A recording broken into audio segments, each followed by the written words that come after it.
Supreme court के senior तरीन जज जस्टिस सैयद मंसूर अली शाह ने कहा है कि 26वीं आईनी तरमीम के बाद सो मोटो की पावर वापस ले ली गई है।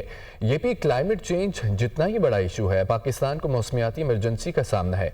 क्लाइमेट फाइनेंस ही क्लाइमेट जस्टिस है। मोहम्मद इशफाक की रिपोर्ट देखिए।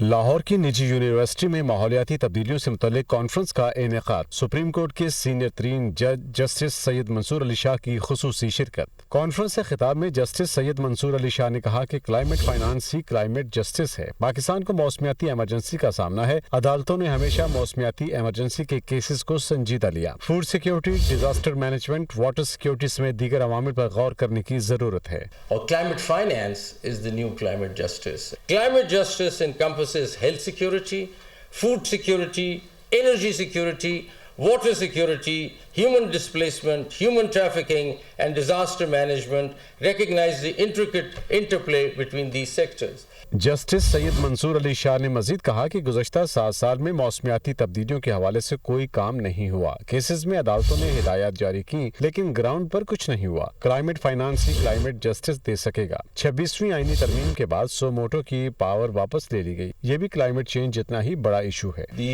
judicial approach has changed. Climate justice or the decisions we've given have didn't really make any difference on the ground. The judiciary plans to have a serious judicial oversight over climate financing, pushing the government to making their claims internationally or even locally, but nothing so far has happened in that direction, but that can be done.